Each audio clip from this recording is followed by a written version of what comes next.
Welcome to our event. We're here celebrating the educational experiences of several of our youth leaders. This is an event sponsored by OneColorado and Confluence Consulting, featuring members of OneColorado's student leaders. We're thrilled to be here and honored to elevate their voices and to celebrate their individual identities. We appreciate you taking the time to be here with us, and we're excited to introduce them one by one. We'll go ahead and begin. First, I'd like to introduce myself as the host. My name is Claudia Neufeld. I'm representing Confluence Consulting, and I'd like to share my pronouns as well, she, her, and I'll go ahead and hand it off to Amayas. Hey everyone, it is your girlie Amayas Gonzalez. My pronouns are they, them, theirs, and I'm a part of the OneColorado GSA Council. I've been on for a couple years, and I'm happy to see it grow and get to where it is now, and I'm happy to be here.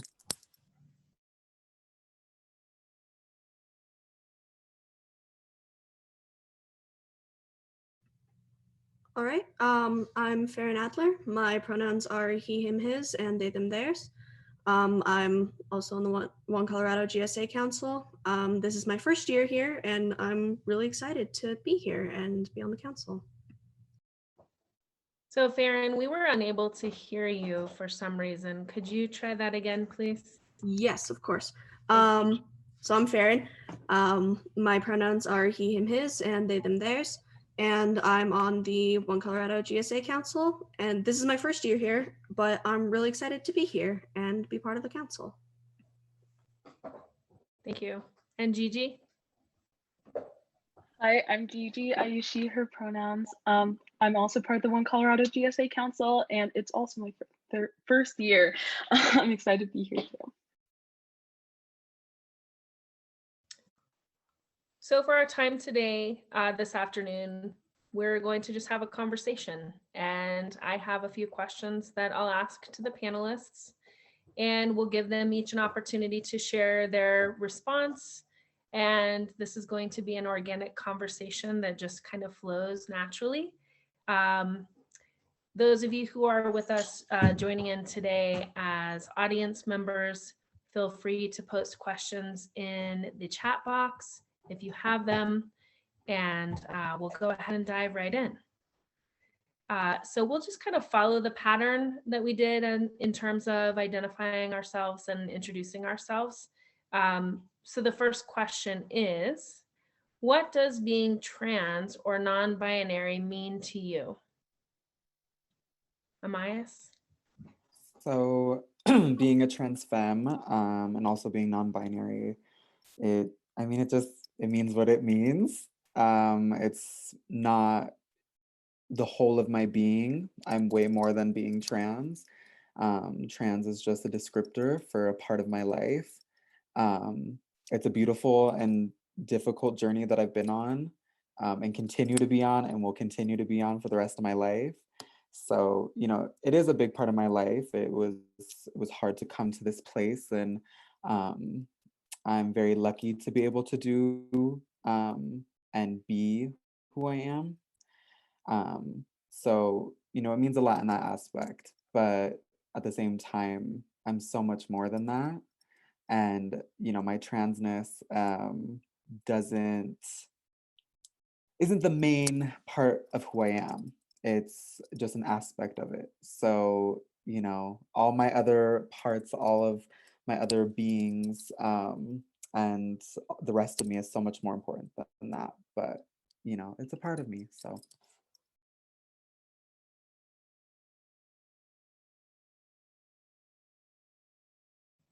How about you, Farron? Yeah, so being trans masc and non-binary, like with Amayas, it's just a part of my life. It's not entirely who I am.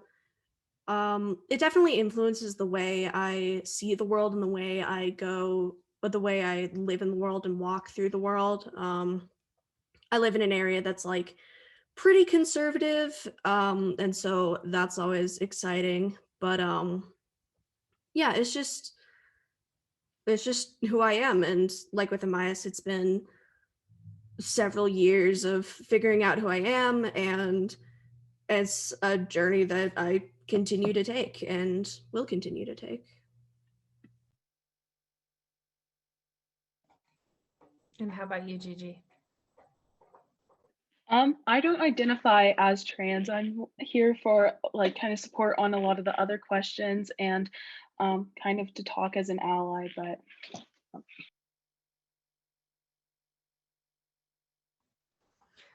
So I'd like to dig in a little bit deeper on this first question. So Amias, you were sharing that it's just one aspect of who you are. What would be the one thing about who you are that you're the most proud of or that you would want people to know about you?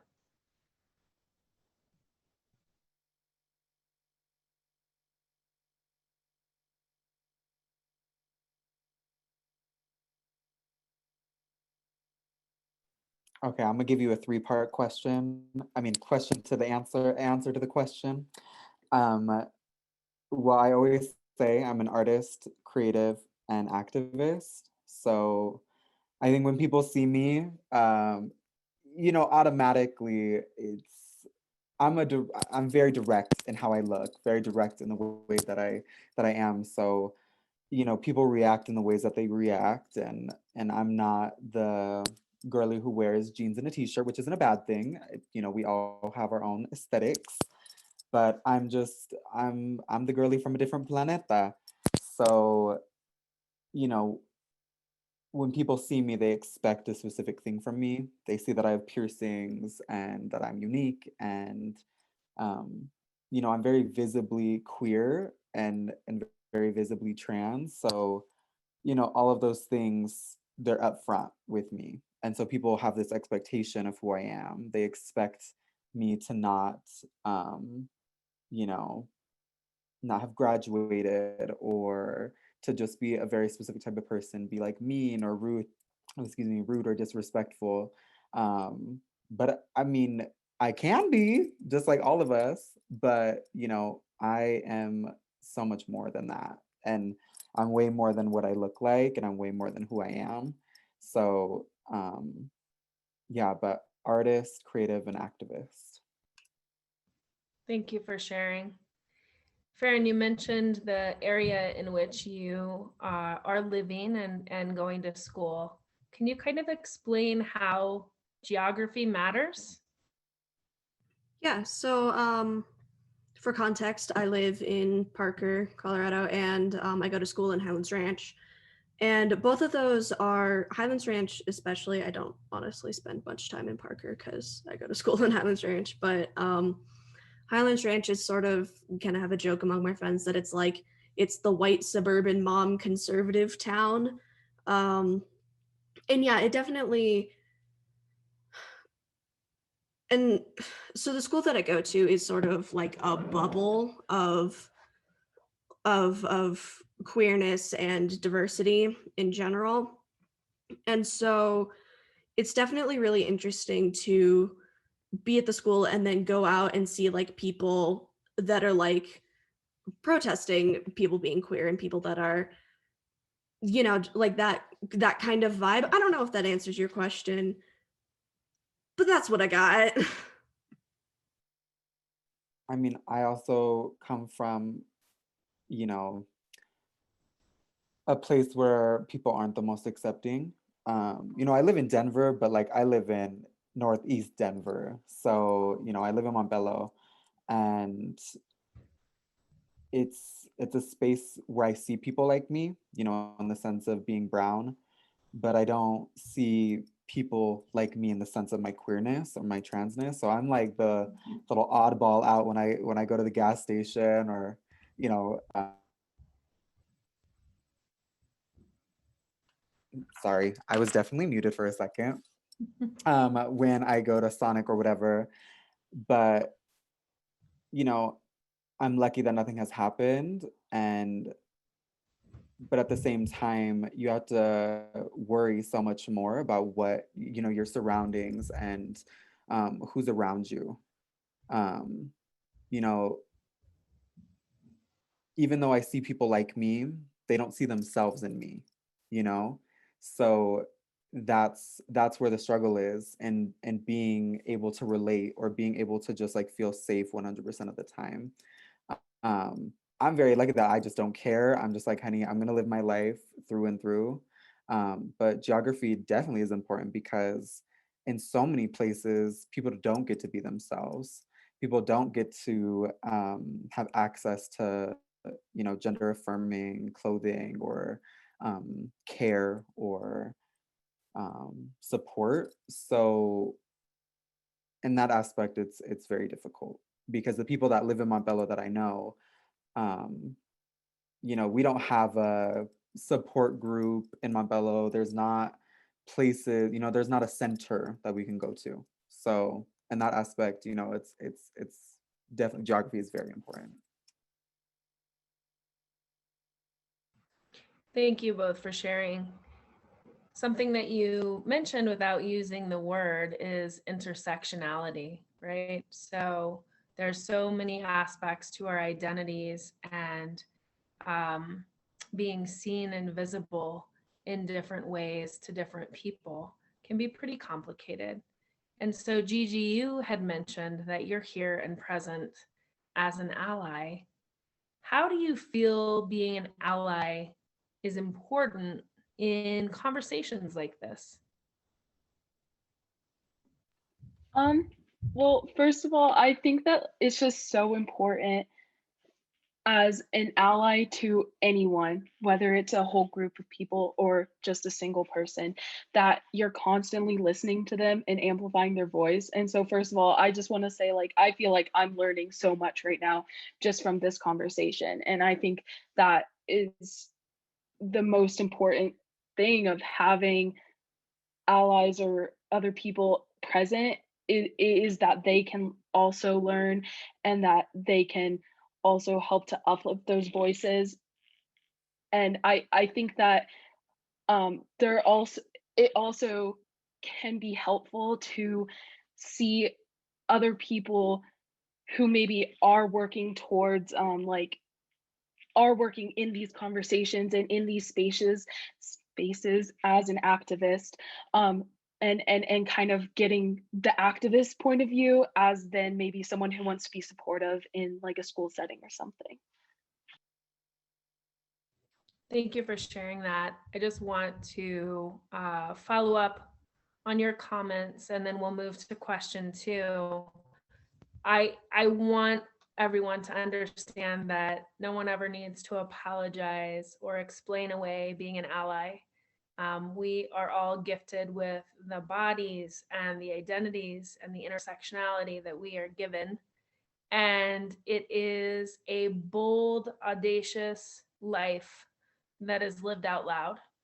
And I'm so happy to be having this conversation with you, all of you, all 3 of you. So, question number 2, why do you use the language you use? Amias? So, you know, this is kind of a broad question, so I'm kind of gonna do a 3-part again. Um, you know, so there's something called lavender linguistics, which is an under-researched and underdeveloped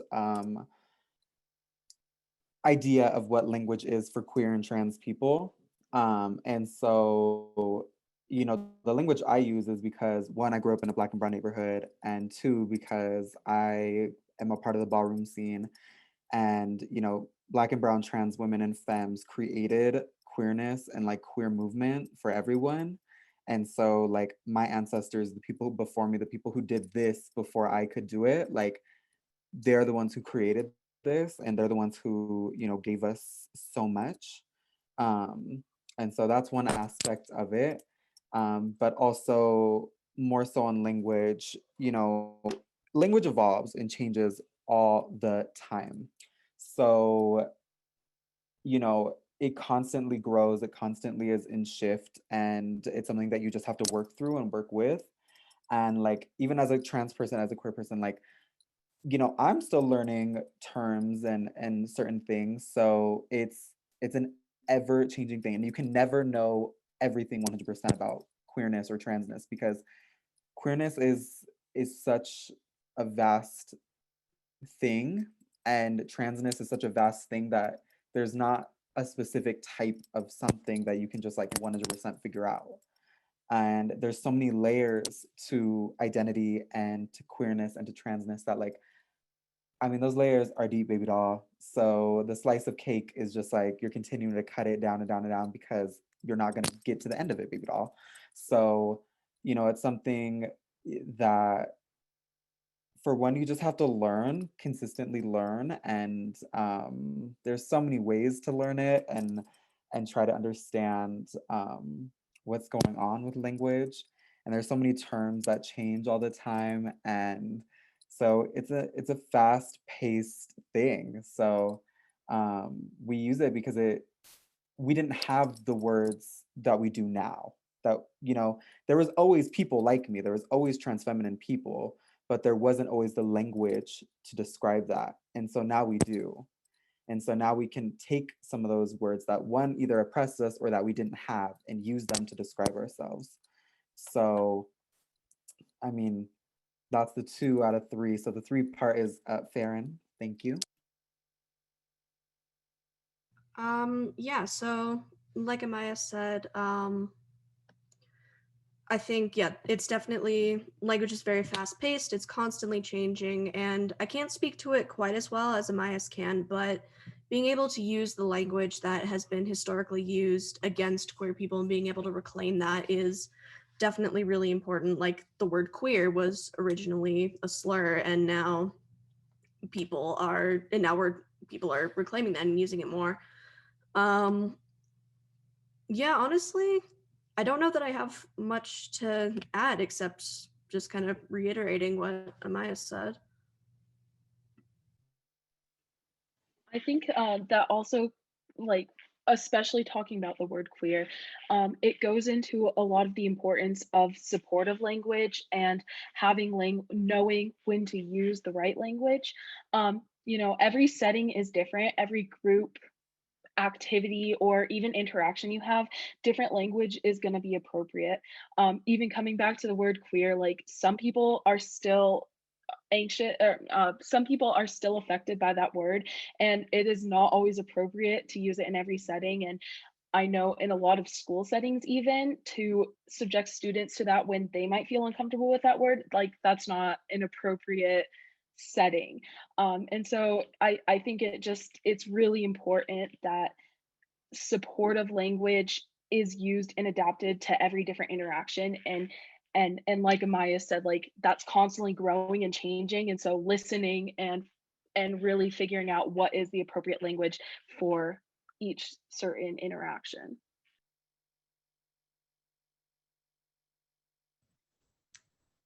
And I think that this ties into our conversations around pronouns.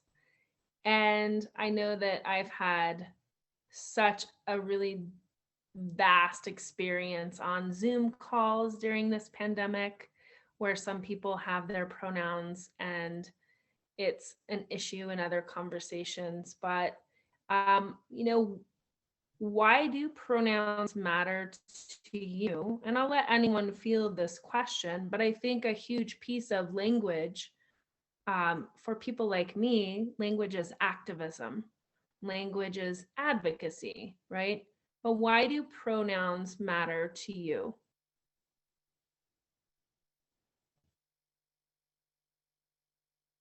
I suppose I can go first. For me, pronouns are, besides, being a necessary part of pretty much every language,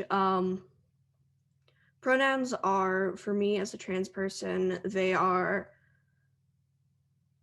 just validating, and being able and having people know what your pronouns are and being able to use them is personally really, really great for me, because I'm a bit of a doormat. I do not correct people if they misgender me. And so having a lot of my friends though are very kind of the opposite of that, of like, if someone misgenders me, they will like not hesitate to beat them up, metaphorically of course, but you know, and so it's really nice to yeah, to just be accepted and to have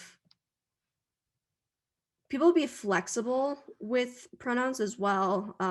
I personally have gone through several different stages of figuring out my identity, and I've sort of landed on he, him, and they, them, but originally was just they, them, and the fact that people are being willing to accept that and go with that. I don't know if that answers the question either, but that's what I got.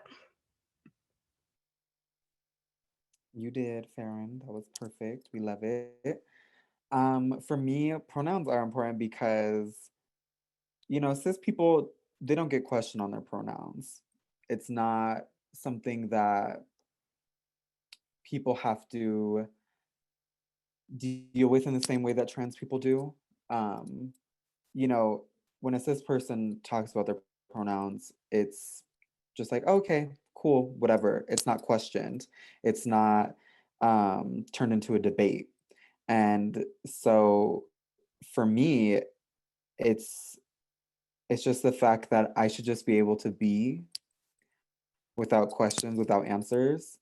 Um, and pronouns should just be there. It shouldn't be a fight. It shouldn't be a discussion on why my pronouns are what they are. Um, you know, cis people don't have to do that. They don't have to have the conversations about their pronouns like I do. And so, it's kind of this weird balance, especially with they, them, theirs pronouns and like neo pronouns being created, which is another aspect of language that's constantly changing. Is just, I just want to be affirmed the same way that you do. And I shouldn't have to be misgendered just to make you comfortable.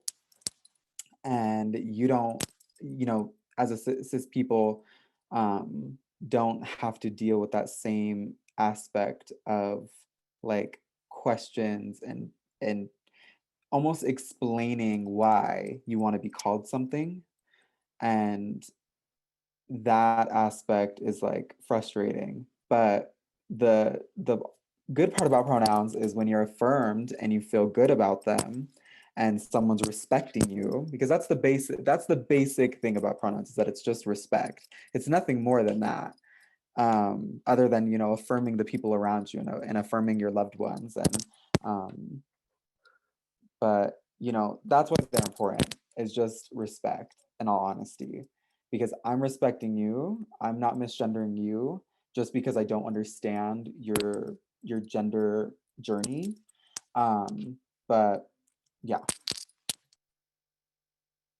And really fast, there's a question in the Q&A, and I realized we were originally going to leave those for later, but it does seem pretty relevant. So the question is it supportive to you if I, as a heterosexual person, add pronouns to my self-introduction? For me, absolutely, because it normalizes that, and it normalizes it. And it's the same thing, like recently, Instagram has added a feature that lets you add your pronouns. Being able to do that is normalizing it, and it's recognizing for the rest of society that it is okay to do this. It is normal to do this. That's a great question. Thank you for addressing that, Farron. Gigi, did you want to add anything? I mean, I guess just to that question too, I mean, just as a LGBT person, like I feel more comfortable when I'm in spaces that are introducing pronouns, because I often find that those are safer spaces in general. And so, yeah, I think that creates a really good, often can help create a good safe space. And also, it normalizes the idea that just because someone looks a certain way doesn't mean they want to be referred that way, because that's the shift in thinking that we need to do. Because when you see someone as feminine, automatically your brain's going to think, oh, she, her. When you see someone as masculine, you're going to think automatically he, him. And that's not always the case. And even if it is, it's better to make sure. And especially with, like I was talking about a little bit earlier, how transness is just, you can't pinpoint it. It's something that is evolving and changing all the time. And also, like with being non-binary, it doesn't always have to correlate with transness. You know, the ability for people to just like think about what they want to be called and understand that they have that choice, even if they're not trans, even if they're just not binary, even if they just want to be called something else, knowing that and being able and allowed the space to do so, that's what's important too. Because, you know, shifting that mindset of like, oh, just because someone looks this way, I'm going to call them this. No, like understand what somebody wants to be called, know what they want to be called, and respect that. So that's another aspect that's like really important too. Thank you. I hear so much in your answers, and I do believe that it is a matter of respect. And what cisgender allies and those in the audience can know is that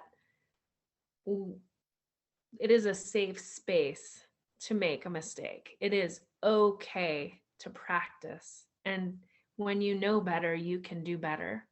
And I think we would all agree that making the effort to appropriately gender someone is a really great, effective way to allow them to feel seen and valued for who they are, not who society tells them they should be or what society thinks is most appropriate, right?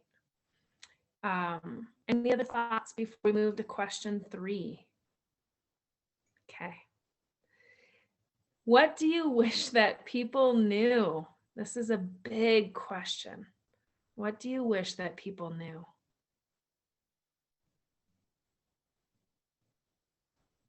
Amias, are you prepared? Y'all might need a list, little grocery list. Because this is a broad question and it has so many answers. So, I mean, for me, the main thing is just understanding that you will never understand what a trans person feels. And so to not put your uncomfortableness and confusion onto a trans person. I think a lot of the times, especially when I was in school, I think a lot of the time people made the pronouns about them and about how they were feeling and like why it was upsetting or like confusing. And, you know, just as confusing as it is for you, it's confusing for me because I will never understand what a cisgender heterosexual man or woman feels. I will never understand that. That's not how my brain works. It's not who I am. So that same confusion goes both ways. But it's the aspect of just understanding the respect and understanding that we'll never feel the same way and we'll never walk the earth the same way, but I just need to respect this person. And I don't need to question this person. I don't need to interrogate this person about their identity. I don't need to ask any questions because Google is your friend unless that person allows you in. And so, you know, I think just understanding that students specifically are not personal educators just because they're a different type of student. They shouldn't be the token student. They shouldn't be the student that you look at when like there's a queer topic brought up or like a trans topic brought up, like, oh, what do you think about that? It shouldn't be that because, you know, I was just a kid in class and just I was figuring myself out. I was in high school. I didn't understand myself completely, and I shouldn't be thrown into a situation where I'm automatically an educator, where I'm automatically like this person teaching the class and teaching the teacher and this and this and this, because there's Google and there's resources and there's ways to go about it. So I think just understanding that respect aspect for a student and just being like, okay, they can figure themselves out and I can understand if they let me in. And of course, ask pronouns for everyone. That's like basic, boom, boom, but not questioning those things. Yeah, I think going off of that, and to reiterate what Amaya said, understanding that somebody's pronouns are not actually about you, they're about them. And I've seen a lot of things, especially when I first came out, because like I said, I originally went exclusively by they, them pronouns. And when I first came out, a lot of people in my life were like, I don't understand they, them pronouns. It's not grammatically correct, which first off, no, it is, it's fine. But yeah, it was like they constantly tried to explain how they didn't want to use them because, or like they implied that they didn't want to use them because it was too difficult. And it's like, try anyway. I don't, to be kind of blunt, I don't know that I really care about how difficult it is for you. This is my identity. And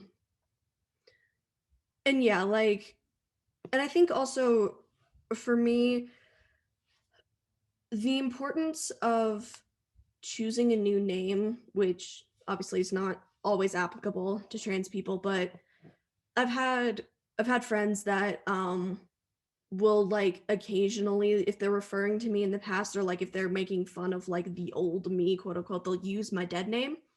Or they'll like, to people that I've just met, they'll be like, yeah, ridiculous, we don't like dead name, Farron is a god. And it's like, I think people need to understand that it's not okay to do that. Don't share people's dead name unless you give them permission to do so, or unless they give you permission to do so. And yeah, that's sort of what first came to mind. Sorry, my Roomba is annoying. I think you both bring up really great ideas and thoughts. I put something in the chat, a quote that I think applies to what you're saying. It is hard to hate someone up close.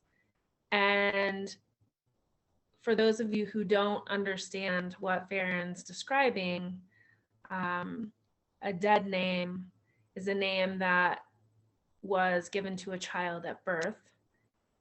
And as they transition socially, they choose a new name. And it is a matter of respect to call each person by the name that they wish to be called. So thank you for bringing that up, Farron. That's a huge piece of information that can be helpful to those who want to be allies. Gigi, do you have something else that you wanted to add? And I saw you too. I mean, Amaya should go first because I think we could talk a little bit here about like the importance of not using homophobic or transphobic language at all. But Amaya, if you it still applies to this stuff. So there's a question in the Q&A, and it says, if I accidentally misgender someone in a conversation, what's the best way to fix the mistake without making the situation about myself? And this also refers to dead naming. So dead naming or misgendering in any situation is wrong, but also, you have to understand it's okay to make that mistake. It's okay to, learn and practice, like Claudia was talking about earlier. So, but it's the fact of actually showing that you're trying, putting that effort in. And so now to directly answer the question, don't apologize. Don't say like, oh my gosh, I'm so sorry, I'm so sorry, I'm so sorry, blah, blah, blah. Just say, oops, here, I'll just give an example. So let's say someone's pronouns are he, him, and you said, oh, that's her bag. And then you say, oh, I'm sorry. Not even I'm sorry, but see, now I'm messing up because I'm so used to saying I'm sorry as a feminine person. But let me switch that around for y'all. So let's say someone's pronouns are he, him, and you say, oh, that's her bag. You say, oh, I mean, that's his bag. So just like kind of directly just change the sentence with the correct pronoun. If I know that as a feminine person, specifically, a lot of the time, or just sometimes how you grow up, you say sorry a lot. Like I say sorry for everything, and I'm really trying to unlearn that. Specifically as like a feminine person, like I don't need to be sorry just for like speaking my mind. I don't need to be sorry for like doing something wrong, in the sense of like something like that, like misgendering. Of course, be sorry if you do something terrible towards someone, but you know, yeah, just immediately like switch the sentence to the correct pronouns, and don't like overly apologize or like make it seem as though the trans person needs to be like sorry for making it difficult on you. Because honestly, it's more difficult for me to hear someone misgender me. Every time someone misgenders me, I hear it. I feel it. It's something that like it's almost like a gut punch, and you feel it throughout your body. It's like goosebumps when someone misgenders you. And so I'm trying to gather my thoughts. But it's something that we feel no matter what. So when you gender us correctly, we won't ever have to have that feeling. So just know that like every time you misgender someone, they hear it and they feel it. Yeah, just to reiterate that, don't apologize. If you do apologize, say something very quick like, oh, sorry, and then instantly correct it. But don't apologize at all if possible, because apologizing immediately implies that it's like somehow the other person's fault. But yeah, like Amias was saying, if someone's pronouns are he, him, and you say like, oh, I was talking to her or I was talking to him the other day, like just correct yourself and move on. So you Again, made it concise. We love that. Yeah, and again, we hear that, and it is such a gut punch every single time. And for me, as somebody who just does not correct people, it's sometimes worse because I just don't correct people, and it's like I don't want to deal with that right now. And so if we can avoid that situation altogether, that is best. But yeah, it's totally it's totally okay to do that as long as you recognize your mistake and you correct it and you move on as if it never happened, because that's really what we want. Thank you. So we're going to go ahead and jump into question 4. This is tied into several of the questions that are being asked in the Q&A. So I just want to let those of you who are asking these really good questions know that we have built time into this dialogue to answer some of those questions. So question number 4, what is a supportive school environment for you? Gigi, you were going to talk about like homophobic language and stuff and like transphobic language. So I think that applies here. So if you want to go on that. Yeah, I was just gonna say, like, it is so important that homophobic, transphobic, any hate language for that matter, is shut down immediately. No matter who it's in front of, no matter what situation you're in, it should be shut down immediately. By not shutting it down, it's continuing this idea that it's okay. It's almost like normalizing it.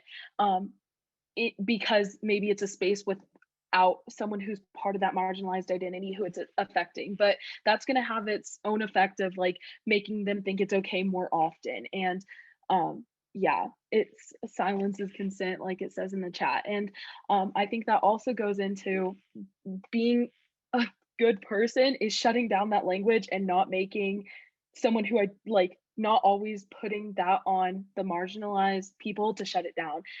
There's so many situations in school, in any setting I've been in where there's been hateful language and it's been on like the students to shut it down while the teacher is right there. And that's just that's just not okay. The amount of times that I've heard specifically like boy students say the F slur like as a joke and teachers just like completely ignore it. But like if I say the B word, like which is a part of like my lingo, a part of my style of speaking, it's like, oop, why are you talking like that? And it's like, baby doll, 2 minutes ago I just heard someone be homophobic and I had to shut it down. I had to say, excuse me, what did you just say? I had to say something. And so it creates another job for a trans person or queer person in the class. And it's just allowing hate to only be fought by the people who it affects. So that's the issue there. When only the marginalized people are fighting for their rights, it's not going to be seen, in the same way that a non-marginalized person is going to be seen. So when you see an ally saying, hey, that's transphobic, why are you saying that? Or hey, that's homophobic, why are you saying that? It allows other people to be like, oh, I'm allowed to also be an ally. I'm allowed to also do this. And I'm allowed to shut language down. Because I think a lot of the times people think they're like overstepping. And it's like, no, honey, you're overstepping when like this conversation, you're overstepping when you're trying to take that dialogue from me as a trans person. That's an overstep. But it's not an overstep to fight hate. It's not an overstep to fight transphobia. So, yeah. Yeah, absolutely. And I think, yeah, using your privilege, I think especially is the best way to fight that, where it, like I said, I do not correct people when they misgender me. My friends do. My friends, I have so few trans friends. Most of my friends are cis, but they still will stand out and they'll still stand up for me, and kudos to them. Very, very iconic of them to do so. But it definitely contributes to that feeling of like a safe space. And I think this also applies to, I think this definitely also applies to like racism. I am white. I definitely have white privilege. And I know, and like, I have to use that to fight racism because it should not be on people of color exclusively to deal with that. And people are more likely to listen to someone who is part of the majority that is not being marginalized. You know what I'm saying? I'm doing my best. That was it. You got it. You got it. All right. It was there. It was boom. It was perfect. I think you're speaking to this connection in community with the queer community and people of color. And a lot of times there's that intersectionality where, individuals will have identities that kind of fit in both of those categories. And so, right, Amias? So even more acute is their awareness. And I think, what you said, Farron, about using your privilege is a huge piece.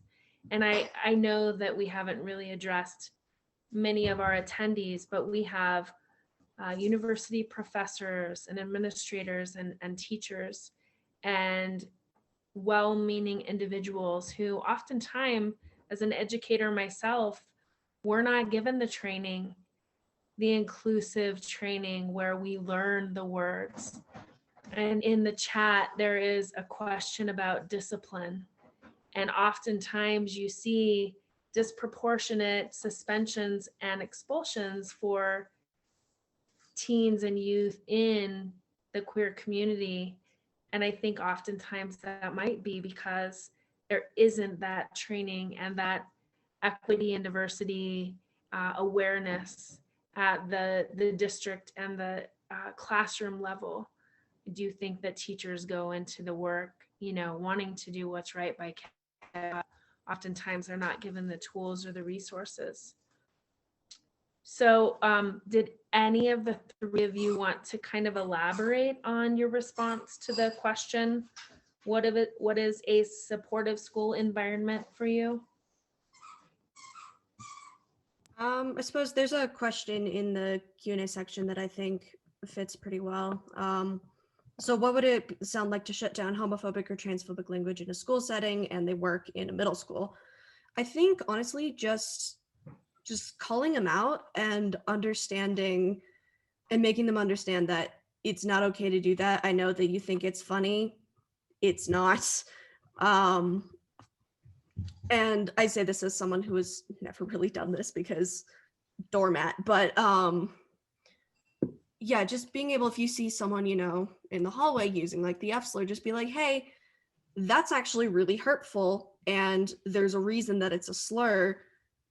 Use any other word that's also not a slur. And you should be all right. Just don't do that. I think yeah, I don't know if I can communicate ideas Yeah. properly. You do. I think especially when you get onto like younger kids, it sometimes gets a little bit more difficult because they don't have the same understanding of the world as someone who is older. They're not, they can understand gender just as much as I can, maybe not in the same capacity, but it's simple. But there's another question that I think kind of relates to this is what do you think schools can do at the lower grades to support transgender and non-binary students and all other students create more inclusive education? And so it's a two-part. So, one with the calling out of homophobic or transphobic slurs, it should just be an immediate, hey, that's a transphobic slur, or hey, that's a homophobic slur. You do not use that. That is not okay. It is a slur for a reason. Even asking like, why are you using it? Because a lot of the times, especially when they're younger, like asking that question of like, why do you think that's okay to use? It allows them to process why they're using it and understanding a little bit more. And I can relate to this specific question a lot because my little brother, so my sister and I are both trans, we're both queer, and my little brother's not. He's 14 at the moment. And I remember a couple times catching him using the F slur and really just being like, why are you using that? Why do you think it's okay to use that? And I could see his brain thinking and like him thinking like, I guess I don't really know why. And then explaining why it's not okay. Um, and then the other part of this is it is harder to sometimes explain gender and sexuality to younger people, but it's about just simplifying it and making it like as easy as it can be. And I think with inclusive education, just like, teaching them about pronouns from the start of the year is super easy. Just being like, I like to be called by this, and, explaining, oh, so what do you like to be called by? Having that understanding. Um, and I think also the support aspect is, like I said, just like making pronouns normalized for everyone to talk about, normalize like trans characters in the education. Like I know some of the teachers make their own, plans and like questions and math or whatever. Include trans characters in any way that you can. Include queer characters in any way you can. Queerness and transness transcends age. Like anyone can, it can go anywhere.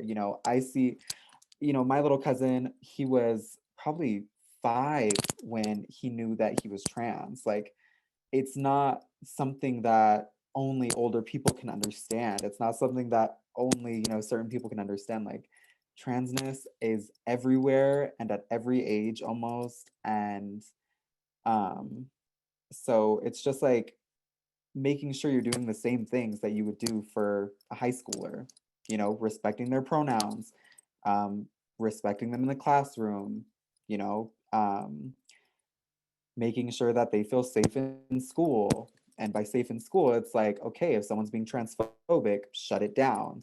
If someone's misgendering them, call them out and say, that's not their pronouns, this is what you use. Making sure that they're affirmed in who they are. If a student misgenders them, say that's not their pronouns, blah, blah, blah, blah, blah, or that's not the student's pronouns, and so on. So I hope that answers a couple questions.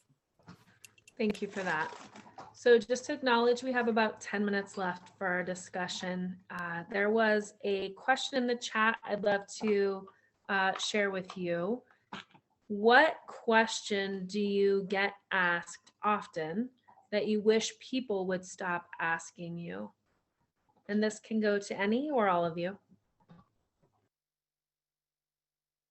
Just don't ever ask a trans person about surgeries unless like you are very, very close to them and like y'all are having that conversation. Like that's something that they brought up. Like I've probably only been asked a couple times, but it's like those couple times have been like side eye to the max, like what why am I talking to you about this? Like that's just a weird conversation to be having. And also kind of what I was talking to about earlier, just like don't question me about my identity. Like I am not your personal educator until I see $100 in the Cash App. I'm not going to educate you. Like there is Google, and unless I'm like your friend or you are, like I said, you went on my little website and you booked an appointment, I do not need to educate you. I do not need to sit here and like explain to you why I'm trans or why I am called certain things. Like just respect it and move on. Like, you don't need to like, I'm not gonna sit here and try to understand every aspect of you. So you shouldn't do the same thing for me. Yeah, kind of going off of that, there's a question in the Q&A section that says, where's the line with consulting Google versus consulting folks with specific lived experience? And for me, consulting Google is when it's a question that could be answered by like anyone. If it's like, what does being trans mean? Just Google that. What are insert pronouns here? Just Google it. A lot of the time, we don't have the energy to deal with that. I think when it comes to talking to a specific person, it could be like, what has been your experience with this and how can I help you feel validated and supported? Yeah. Yes, definitely that. I think like trans people, at least in my experience specifically, I'm already dealing with all the extraness of family. I'm dealing with violence. I'm dealing with fear, sometimes walking out of my house. I'm dealing with dysphoria. A lot of trans people deal with dysphoria. I'm already dealing with school. If you're in school, I have my own business. I'm working. All of those things, just like other people, like times 10, because there's this extra added layer of identity, of intersectionality, of like the intersections of your identity. And it's like transness goes into all of those aspects: housing, jobs, working, like all of those types of, in safety, like all of those things like are added and added and added when your identities like continue to just add up into marginalization. So like Farron said, it's like if it's not a direct question about like my experience as a trans person, unless it's not like a direct question about like exactly how I'm feeling, Google is there.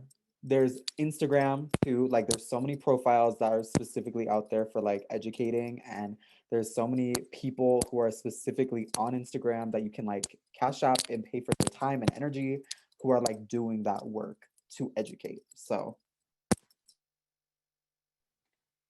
I also just want to add, like, especially if you're an educator, stop asking your marginalized students to relive their trauma so that you can try to like educate others from it.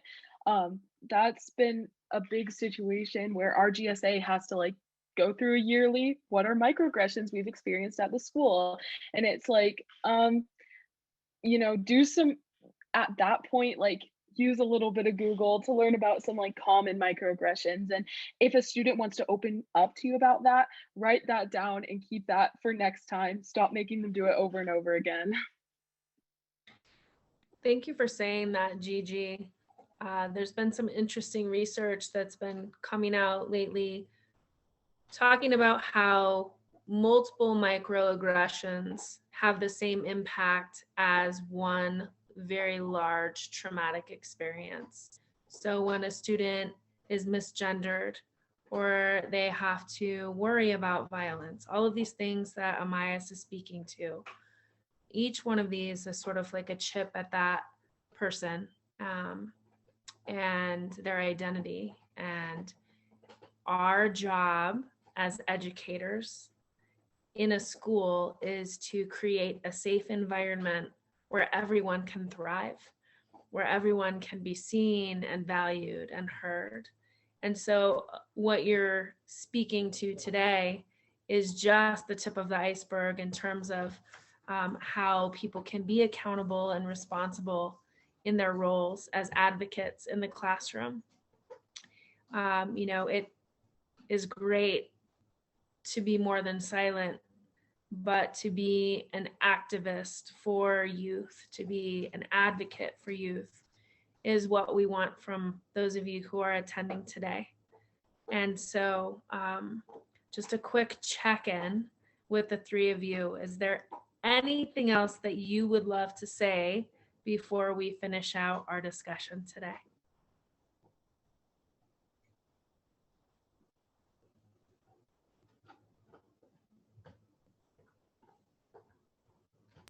I guess just like a little roundabout piece.